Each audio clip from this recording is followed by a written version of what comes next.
You're never going to amount to anything, Rachel. Face it. That's what my own brother said to me right in front of our whole family at 24 years old, standing in my parents' living room, holding a paper plate of birthday cake I couldn't bring myself to eat after that. The whole room gone quiet around me for just a second too long. 6 years later, his company signed a 5-year commercial lease on a building downtown, and neither he nor anybody sitting in that room signing that lease had the first clue whose name was actually on the deed. My name is Rachel Doyle, I'm 30 years old, and I live in Charlotte, North Carolina. Before I get into it, y'all drop your city or state down in the comments. I always love knowing who's out there listening tonight, wherever in the world that happens to be.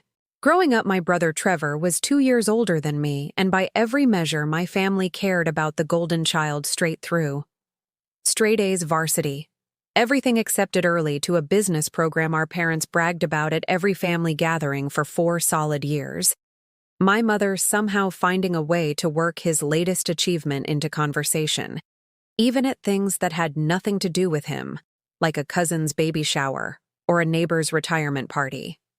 I was the quieter one, decent grades, but nothing that turned heads more interested in fixing up old furniture I found on the side of the road than anything they ever put on a report card, spending whole weekends sanding down some thrift store dresser nobody else wanted while Trevor collected another award at some school banquet. My folks loved me. I never once doubted that. But there was always a clear order to things in that house, and I understood my place in it from about as young as I can remember. Somewhere around the time I figured out clapping for Trevor came a whole lot more naturally to everybody than clapping for me ever did. Trevor started his own little marketing consulting business right out of college, and by 24 he already had a handful of employees and a rented office space he talked about like it was the Empire State Building, mentioning the square footage more than once at family dinners, like it was a personality trait. I, meanwhile, had dropped out of a business program myself 2 years in, not because I couldn't hack the coursework, but because something about sitting in those lecture halls felt like I was building a life somebody else had already decided on for me, following a blueprint that fit Trevor a whole lot better than it ever fit me. I took a job as a leasing agent at a property management company, instead answering phones and showing apartments work. Trevor never once let me forget he considered beneath what our family was supposed to do, always with that little edge in his voice when he brought it up at holidays. If you've ever grown up feeling like there was a clear favorite in your own house and you weren't it, I want to know. Tell me in the comments what that felt like for you and how you finally learned to make your peace with it. Or maybe how you're still working on that part, same as plenty of us are. The night it happened was my birthday, my 24th. A small family dinner at my parents' place. Nothing fancy, just cake and a few gifts around the kitchen table where I'd eaten 1,000 ordinary dinners growing up. Trevor had just closed some big client deal that week and couldn't stop talking about it, working it into every lull in conversation like he was fishing for another round of applause. Somewhere between his second slice of cake and everybody's third round of congratulating him on that deal, my mother asked me, kind enough in her way, what my own plans were now that I'd left school behind, more out of genuine curiosity than anything pointed. I told them honest, as I could manage my voice a little smaller than I meant it to be, that I'd been saving up, that I wanted to eventually get into buying and renting out small properties myself. Start small, learn the business from the ground floor up the way I'd been doing at my leasing job every single day, watching how the actual owners operated behind the scenes. The table went quiet a second, that particular kind of quiet where you can feel everybody deciding how polite to be about something they've already privately dismissed as a nice little hobby idea. Trevor laughed. First, not cruel exactly, more like he genuinely found the idea funny, setting his fork down like he needed both hands free for this. Rach, come on. You dropped out of business school to answer phones at an apartment complex, and now you want to be some big real estate mogul? You're never going to amount to anything. Face it, some people just aren't built for that kind of thing. Nobody at that table corrected him. My dad just sort of chuckled along, uncomfortable but not disagreeing, eyes down on his plate. My mother changed the subject to dessert, asking if anybody wanted more cake, like the whole exchange had just been ordinary dinner conversation. instead of my own brother telling me plain as anything exactly how small he thought my future was going to be. If you've ever had somebody you loved say the quiet part out loud about what they really thought your ceiling was, I want to know how you carried that afterward. And stick around because we're only just now getting to the part where I stopped needing anybody's permission to prove otherwise. I didn't argue with him that night. I finished my cake, said my thank yous, and drove home with something cold and clear settling into my chest that I didn't fully understand yet myself. But I started saving different after that more deliberate cutting every corner I could manage on my leasing agent's salary, brown bagging lunch every single day, driving a car 2 years past when I should have traded it in learning everything I possibly could about the property side of the business, instead of just the tenant-facing side. My manager at the leasing office, a woman named Denise, who'd been in the industry 20-some years, took a shine to how many questions I kept asking, and she started staying late some evenings just to sit with me going over financing structures and cap rates till I actually understood them, cold treating me like somebody worth investing real time in, which was more than I could say for most of my own family by that point. 2 years in at 26, I bought my first property, a rundown duplex on the edge of town. Nobody else wanted, using every dollar I'd saved, plus a loan I'd spent months getting my credit ready to qualify for, sweating through the whole application process. Like it was a final exam, I couldn't afford to fail, double and triple checking every document before I submitted it. I fixed it up myself on weekends, learned to hang drywall and lay tile from online videos, and a whole lot of trial and error, more than a few frustrated evenings covered in paint and ready to quit before I finally got the hang of it. Rented both units within a month of finishing standing in that empty duplex the night I got the keys, feeling prouder than I had in years. Prouder than any report card had ever made me feel growing up. That duplex started cash flowing steady, and I plowed every bit of that profit straight back into the next property, instead of touching a dime of it on myself, living about as lean as I could manage on purpose. Year 3. I bought a small 4-unit building using the equity I'd built, plus another loan, this one a whole lot easier to qualify for, with an actual track record behind me now. Year 4, a strip of retail storefronts that had been sitting half vacant for years because the previous owner had let the whole thing run down, past what most buyers wanted to deal with, boarded up windows and all.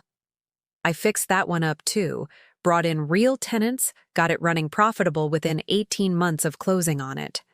Trevor, meanwhile, kept growing his own company steady, and every family gathering I noticed still somehow circled back around to his latest win, his new hire, his bigger office space, while my own progress got a polite nod and a quick change of subject, same as that birthday table years back.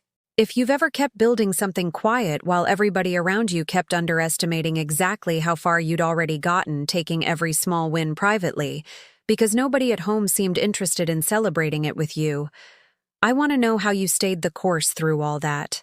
And if this story's landing with you so far, go ahead and hit that subscribe button, because what happened next, I didn't see coming, quite the way it did not in 100 years of guessing.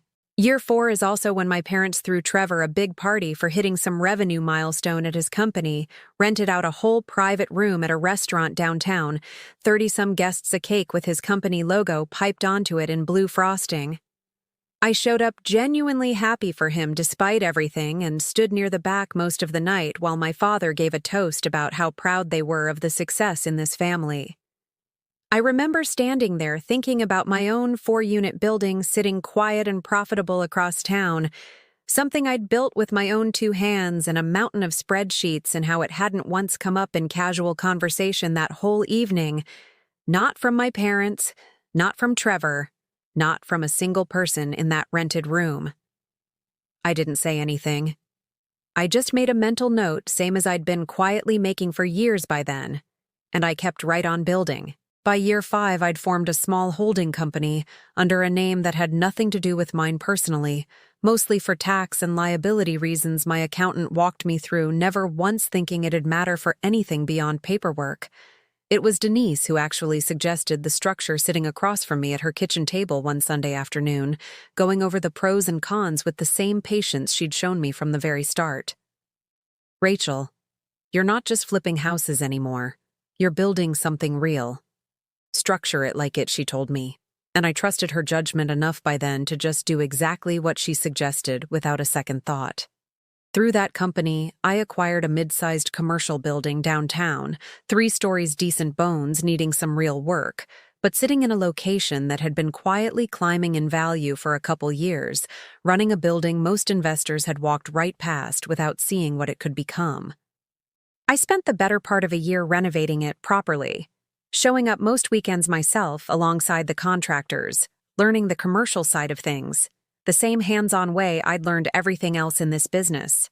And by the time I finished, I had a building with clean, modern office space ready to lease out to the right tenant. Denise came by the finished walkthrough and just stood there in the lobby a long moment, hands on her hips before saying, "Girl, 6 years ago you were showing strangers around 1-bedroom apartments for minimum wage plus commission. Look at you now." I didn't have much to say back to that, except thank you, my throat a little tight standing there in a building I actually owned outright. I want you to sit with this next part the way I had to sit with it myself when it happened, because I promise you, I couldn't have written this coincidence better if I'd tried.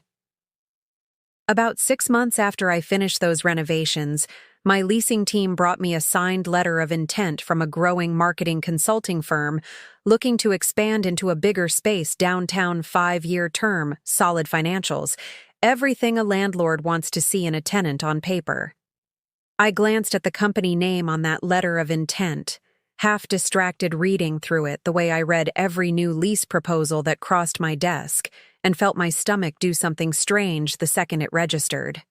It was Trevor's company, the exact same little marketing consulting business he'd been bragging about at my birthday dinner 6 years earlier, grown now into something big enough to need a whole floor of office space downtown. Would y'all have said something right then? Or let the paperwork play out quiet the way I did? I'd love to know, down in the comments, genuinely curious how differently folks would have handled that exact moment. And if you've ever had life hand you a twist, you genuinely couldn't have written yourself, hit subscribe. Because the actual signing day is the part that still makes me grin thinking about it even now. I could have told my leasing team to loop me in personally. Right then, could have orchestrated some big confrontation on the spot the second I saw his company's name on that letter of intent. Instead, I let the process run exactly the way it would have for any other tenant, my property manager, a sharp woman named Denise, handling the walkthroughs and negotiations same as always, never once mentioning to Trevor's team, who actually owned the holding company behind the LLC on the lease. I wanted to see this through properly, not orchestrate some big dramatic reveal before the ink was even dry. Wanted the numbers and the terms to stand on their own, the way any real business deal should without my own history with the tenant, clouding a single line of it. The lease signing happened on a Tuesday afternoon in a small conference room in my own building. Sunlight coming through windows I'd personally picked out during the renovation, and Denise had arranged at my request for me to sit in, briefly at the end, introduced simply as the property owner stopping by to welcome the new tenant, nothing more dramatic than that on paper. Trevor was there in a sharp suit, shaking hands with Denise, going on about how excited his team was for the new space, gesturing at the exposed brick and the natural light, like he was already imagining his own name on the door when I walked in, and he looked up and just stopped talking mid-sentence. His whole face going through about 4 different expressions in the span of 2 seconds, confusion sliding into disbelief, sliding into something that looked almost like fear of being caught out. "Rachel?" He said it like he genuinely thought he might be seeing things, glancing quick at Denise like she might explain the mistake away. This is your building?" I told him calm, as I could manage standing there in the same conference room where I'd signed off on the final renovation invoices just months before. That yes, it was that I owned it through a holding company I'd built up over the last several years. One property at a time, starting with a rundown duplex nobody else wanted back when I was 26. I watched him do the math in real time, his eyes doing that thing where you can practically see somebody recalculating 6 years of birthdays and holidays where he'd talked over me about his own wins, without once asking a real question about mine, without once wondering out loud what I'd actually been building in all that quiet. He didn't say much right then, just signed the lease, shook my hand a little too firm. Told his team he'd catch up with them outside his usual easy confidence, noticeably absent for the rest of that afternoon. I don't know exactly what he told our parents that night, but my mother called me 2 days later. Voice careful, in a way it hadn't been in years, asking why I'd never mentioned any of this to the family before a genuine question for once, instead of a polite dismissal wrapped up as one. I told her plain and honest that I'd learned a while back there wasn't much point announcing things to people who'd already decided what my ceiling looked like, and that conversation sat a little heavy on the line for a good few seconds before she changed the subject, same as she always had, though something in her voice had shifted just slightly. It's been 8 months since that lease signing. Trevor's company operates out of my building now, and we're civil. More civil than we've probably ever been. Honestly, a kind of careful respect that wasn't there before. Built on something a whole lot more solid than birthday dinner small talk ever managed to be. He's brought it up once or twice since awkward about it, something close to an actual apology buried in there. If you listen for it closely enough, usually tucked inside some comment about how he should have asked more back then. I don't need the apology anymore, if I'm honest with you. I think I just needed the building and everything it finally proved without me having to say a single word in my own defense. Denise still checks in on me most weeks proud, in the particular way of somebody who watched you build something from absolutely nothing. She's the one who told me the week before, that lease signing that some people spend their whole lives waiting on an apology that's never coming, and the smart ones just go build something undeniable instead and let that do the talking whenever it's finally ready to. I won't tell you this story ends with some big family reconciliation, where everybody suddenly sees me clearly and everything's warm and easy now, because it doesn't work quite that clean in real life. And I promised myself I'd only ever tell you the truth in these stories, same as anything else worth telling, right? Some days I still feel that old sting, a little remembering how quiet that table went the one time I said out loud what I actually wanted for myself. Remembering my father's uncomfortable chuckle and my mother's quick change of subject. Like my dream wasn't even worth a full minute of the conversation. Most days, I'm just proud of the woman who kept building anyway. Quiet and steady, while everybody around her was still deciding what she was and wasn't capable of one duplex and one storefront and one late night with a calculator at a time. If there's one thing I'd want you to take from this, it's simple. Sometimes the best answer to somebody telling you what you'll never amount to isn't an argument at all. It's just time and patience and letting the receipts speak for themselves whenever they're finally ready to, in whatever conference room life happens to arrange for that particular conversation to finally happen in. I'm Rachel Doyle. I'm 30 years old, and at 24, my own brother told me I'd never amount to anything right at my own birthday dinner in front of the whole family. These days, his company pays me rent every single month, and neither one of us ever needs to say another word about it because the lease speaks plenty well enough on its own.